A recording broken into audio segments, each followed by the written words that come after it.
అంగన్వాడీల సమస్యల పరిష్కారం కోరుతూ కలెక్టర్ కార్యాలయం వద్ద చేపట్టిన రిలే దీక్షలు రెండో రోజుకు చేరుకున్నాయి. అంగన్వాడీ హెల్పర్లకు వర్కర్లకు పదోన్నతి కల్పించాలని ఈ సందర్భంగా యూనియన్ నాయకురాలు కుమారి డిమాండ్ చేశారు. అంగన్వాడీ వర్కర్లకు వేతనాలు పెంచడంతో పాటు పెండింగ్ లో వేతనాలు విడుదల చేయాలని తెలిపారు. ప్రభుత్వం స్పందించే వరకు నిరంతరం ఆందోళన చేస్తామని తెలిపారు.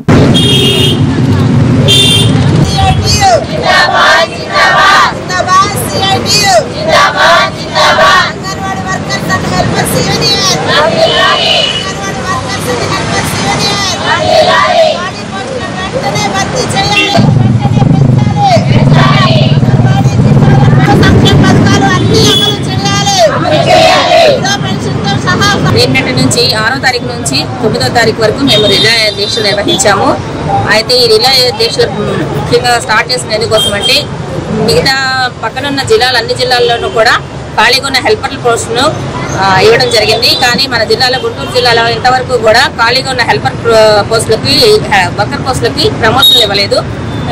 గత ప్రభుత్వం ఉన్నప్పుడే ఈ హెల్పర్ పోస్టుల వర్కర్ పోస్టులకు ప్రమోషన్ కోసం ఇంటర్వ్యూస్ జరిగినాయి. దాని ఫలితాన్ని ఇంతవరకు రిలీజ్ చేయలేదు. అలాగే వాళ్ళని కూడా పోస్టులకు తీసుకోలేదు. ఇక ఈ ప్రభుత్వం వచ్చిన తర్వాత కూడా గత 3 నెలలుగా మేము గ్రీవెన్స్లో కానీ కలెక్టర్ గారిని కానీ పీడీ గారిని కూడా కలవడం అయింది. కానీ ఇంతవరకు ఆ పోస్టుల సంగతి ఏం తేల్చట్లేదు.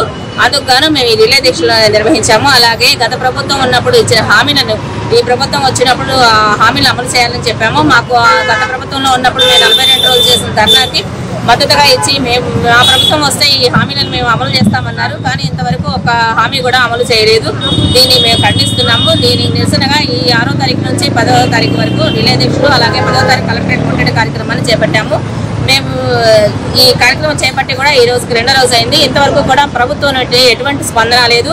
అలాగే కలెక్టర్ గారు కానీ లేదా పీడీ గారు కానీ మా గురించి స్పందించి మాట్లాడటం కానీ అలాంటివి ఏం జరగలేదు. ఇదే విధంగా ఉన్నట్లయితే ఈ రిలే దీక్షనే కాకుండా వైసీపీ ప్రభుత్వం 42 రోజుల సమ్మె అనంతరం ఇచ్చిన హామీలు అమలు చేయాలని చెప్పేసి ఆందోళన కొనసాగుతుంది. ముఖ్యంగా మన గుంటూరు జిల్లాలో హెల్పర్లకి ఇంటర్వ్యూలు నిర్వహించి ప్రమోషన్ కోసం ఇంతవరకు ఆ ఇంటర్వ్యూ రిజల్ట్ ప్రకటించలేదు. దానివల్ల టీచర్స్ ఒకరే సెంటర్లో నిర్వహించాల్సి వస్తుంది. దానివల్ల విధి నిర్వహణ సక్రమంగా జరగకపోవటం వల్ల పిల్లలకు ఇబ్బంది జరుగుతుంది. బాలింతలకు చిన్నపిల్లలకు అందించాల్సిన సౌకర్యాలు అందించడం ఇబ్బంది అవుతుంది. కాబట్టి తక్షణమే ఖాళీగా ఉన్న పోస్టులు భర్తీ చేయాలని అర్హులైన హెల్పర్లకు టీచర్ల ప్రమోషన్ ఇవ్వాలని చెప్పేసి ప్రధానమైన డిమాండ్. ఈ డిమాండ్ల సాధన కోసం 4 రోజుల నుంచి 4 రోజులు ఈ నిరాహార దీక్షలు జరుగుతున్నాయి. 10వ తారీఖున ముట్టడి కార్యక్రమం ఉంటుంది. కాబట్టి అంగన్వాడీలందరూ కూడా పెద్ద సంఖ్యలో పాల్గొని సమస్యల పరిష్కారం కోసం ప్రభుత్వం స్పందించి వెంటనే ఈ సమస్యల పరిష్కారం స్కీమ్ వర్కర్ల సమస్యల పరిష్కారం కోరుతూ గుంటూరులో ఆందోళన జరిగింది. ఈ మేరకు ఏఐటీయూసీ ఆధ్వర్యంలో కలెక్టర్ కార్యాలయం వద్ద ధర్నా నిర్వహించి నిరసన వ్యక్తం చేశారు. ప్రభుత్వ పథకాలని లబ్దిదారులకు అందించడంలో స్కీమ్ వర్కర్స్ పాత్ర ఎంతో ఉందని ఈ సందర్భంగా యూనియన్ నేత హనుమంతరావు తెలిపారు. స్కీమ్ వర్కర్లకు వేతనాలు పెంచి పదోన్నతి కల్పించాలని డిమాండ్ చేశారు.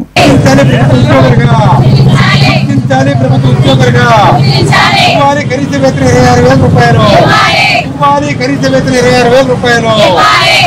కనీస వేతన 26,000 రూపాయలు. గుర్తించే 5 లక్షల రూపాయలు. ఉపాధి మట్టి కట్టుకు 20,000 రూపాయలు.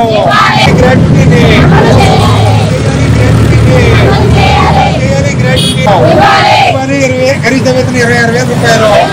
ఉపాధి కనీస వేతన 26,000 రూపాయలు. గుర్తించే కుమారి అయితే మేము ఎంత చేస్తున్నాం సేవ అనేది ప్రభుత్వానికి ముందు గుర్తించాలండి. గుర్తించి మమ్మల్ని మేము ఆ 11,000 మా పిల్లల్ని పిల్లల్ని చదివించుకోవడానికి కుటుంబానికి ఇప్పుడున్న పరిస్థితులను బట్టి అసలు అవి ఎలా మాకు ఉపయోగపడుతుంది ఒక్కసారి ప్రభుత్వం వాళ్ళు ఆలోచించాలండి.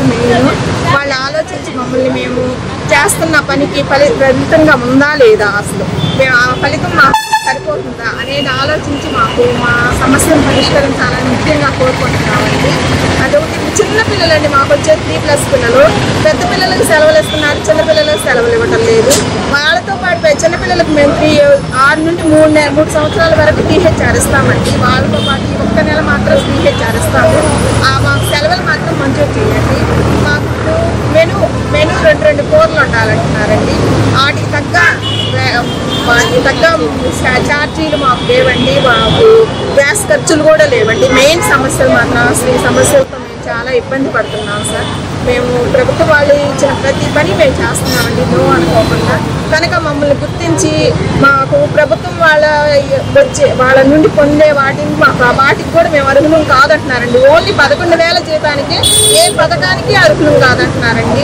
చాలా మంది ఇల్లు లేక అసలు పెన్షన్ భర్త చనిపోయి పెన్షన్ రాక ఎంతో ఇబ్బంది పడుతున్నారండి. మాలో కూడా వాళ్ళకు కూడా ఈ న్యాయం. Anganwadi workers and helpers association కార్మికులందరినీ పని అయితే చేయించుకున్నారు, కానీ ఎక్కడ వాళ్ళకు ఉపయోగం లేకపోయేసరికి సుమారు అంగన్వాడీ కార్యకర్తలు అందరూ సుమారు 40 రోజులు పోరాటం చేశారు. తర్వాత ఈ ప్రభుత్వం అధికారులకు వచ్చే ముందు ఎలక్షన్ మేనిఫెస్టోలో మీ డిమాండ్స్ అన్ని పరిష్కారం చేస్తాము, కనీస వేతనం 26,000 చేస్తాము, అదేవిధంగా వర్కర్స్ అందరూ మెయిన్ టీచర్ గుర్తిస్తాము, గ్రాడ్యుటీ ఇప్పిస్తామని చెప్పేసి అనేకమైన హామీలు ఇచ్చారు. గౌరవ వేతనం కూడా 5,000 రూపాయలు కనీసం 1వ తారీఖు 2వ తారీఖు ఇవ్వకుండా వాళ్ళు ఇష్టం వచ్చే టైంలో ఇస్తా ఉన్నారు. కనీసం 5వ తారీఖు అని ఇవ్వాలి గౌరవ వేతనం కూడా. దానికోసం దేశవ్యాప్తంగా వాళ్ళ అన్ని రాష్ట్రాల్లో కూడా వాళ్ళ ఆశా వర్కర్స్ డిమాండ్స్ పరిష్కారం చేయాలని చెప్పేసి ఏఐటీసీగా డిమాండ్ చేస్తా ఉన్నాం.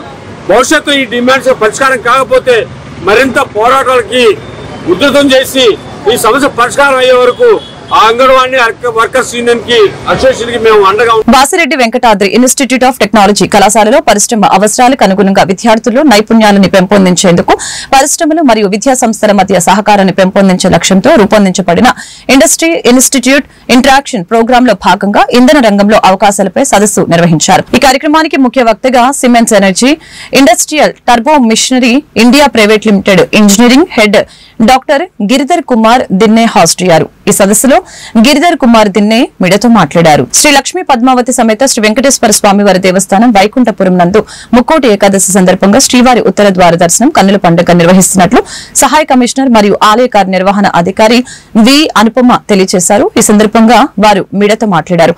ఈ నెల 10వ తేదీ శుక్రవారం తెల్లవారుజామున 4:30 గంటల నుంచి భక్తులకు శ్రీవారి ఉత్తర ద్వార దర్శనం ఏర్పాట్లు చేసినట్లు తెలియజేశారు. తెనాలి పట్టణ మరియు పరిసర ప్రాంత ప్రజలు పెద్ద ఎత్తున విచ్చేసి దేవాలయం ఆధ్వర్యంలో ఏర్పాటు చేసిన ఆధ్యాత్మిక కార్యక్రమాల్లో పాల్గొని స్వామివారి కృపకు పాత్రులు కావాలని కోరారు. నమో వెంకటేశాయ. జనవరి 10వ తారీఖు జరిగే ముక్కోటి ఏకాదశి ఏర్పాట్ల గురించి ఈరోజు మాట్లాడడం జరుగుతుందండి.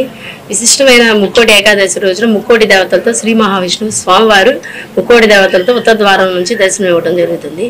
దానికోసం ముక్కోటి ఏర్పాట్ల విషయంపై భక్తులకి ఎటువంటి అసౌకర్యం లేకుండా దేవస్థానంలో క్యూ లైన్లు కానీ, ఉచిత ప్రసాదం, తర్వాత మంచినీటి సరఫరా, డ్రింకింగ్ వాటర్ ఫెసిలిటీస్ని ప్రొవైడ్ చేయడం జరిగిందండి. దాదాపు భక్తులు 10,000 నుంచి 15,000 వరకు ఈ దర్శనానికి రావడం జరుగుతుందండి ప్రతి సంవత్సరం. 7,000 మందికి గాను అన్నదానం అవి ఏర్పాట్లు 7,000 మంది భక్తులకి అన్నదానం ఏర్పాట్లు కూడా చేయడం జరుగుతుందండి దేవస్థానం తరఫున. ముక్కోటిని పురస్కరించుకొని తెల్లవారుజామున 4:30 నుంచి స్వామివారి దర్శనం ప్రారంభమవుతుందండి. తొలి దర్శనం మన మినిస్టర్ గారి ద్వారా ప్రారంభమవుతుందండి. ఆ తర్వాత నుంచి భక్తులు దాదాపు 2-3 వరకు కూడా ముక్కోటి వైకుంఠ ఏకాదశి సందర్భంగా భక్తులకి స్వామివారి దర్శనం అందుబాటులో ఉంటుందండి.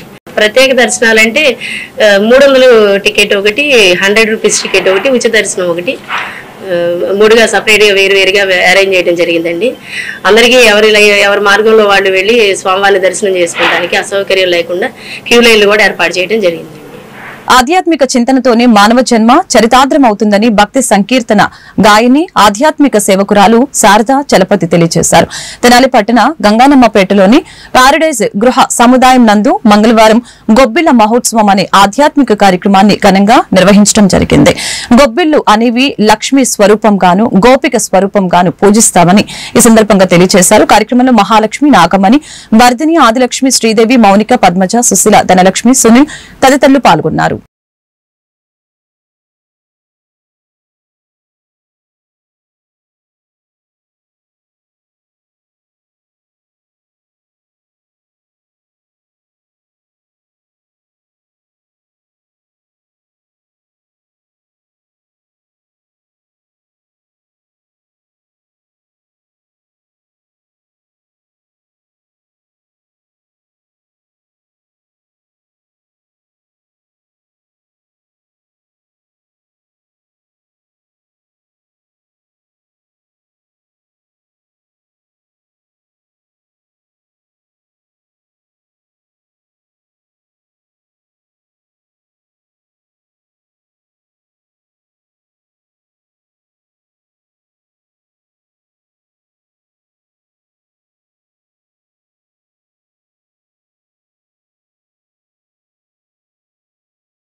ఇల్లు లేని నిరుపేదలకి ఇంటి స్థలాలు ఇవ్వాలని, ఇంటి నిర్మాణానికి 5 లక్షలు కేటాయించాలని సిపిఐ తాడేపల్లి ప్రాంత కార్యదర్శి కంచెల కాసయ్య కోరారు. సిపిఐ రాష్ట్ర పార్టీ పిలుపు మేరకు తాడేపల్లి నులకపేట పంప్ హౌస్ కాలనీలో పేదల నుంచి సిపిఐ తాడేపల్లి ప్రాంత కార్యదర్శి కంచెల కాసయ్య, సహాయ కార్యదర్శి తొడిమెల్ల వెంకటయ్య అర్జీలు స్వీకరించడం జరిగింది.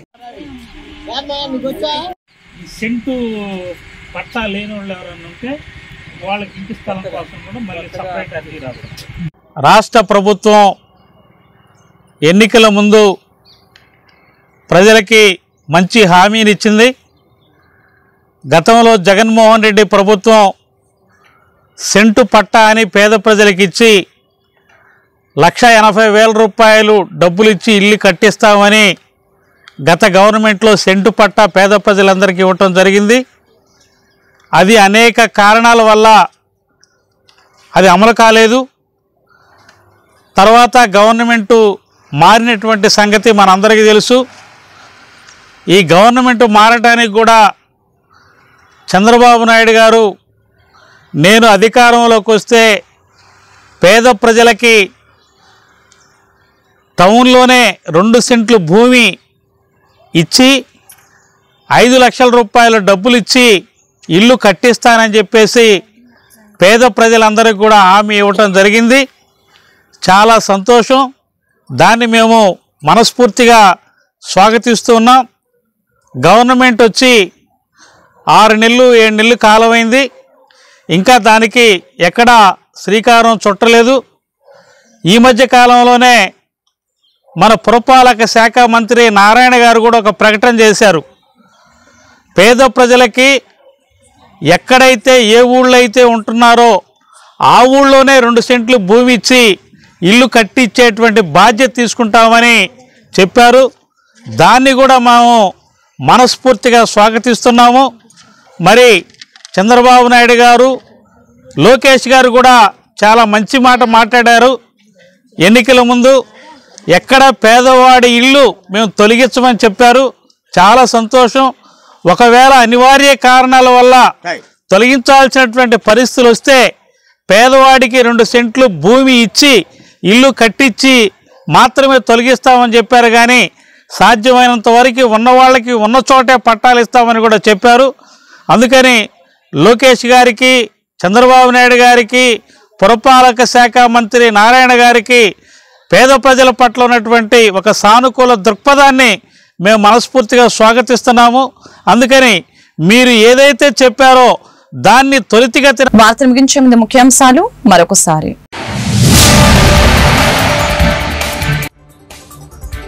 జననాయకుడు పేరిట పోర్టల్ ని ప్రారంభించిన సీఎం చంద్రబాబు, కుప్పాన్ని మోడల్ నియోజకవర్గంగా తీర్చిదిద్దుతామని ప్రకటన.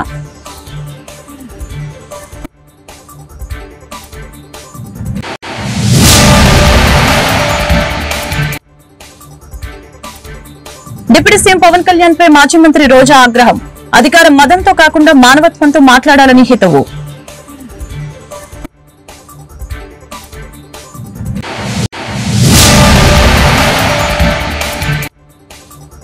ఈ నెల 12వ తేదీ నుంచి గుంటూరులో సంక్రాంతి సంబరాలు, అందరూ పాల్గొని విజయవంతం చేయాలని MLA Galla Madhavi, commissioner P Srinivasulu సూచన.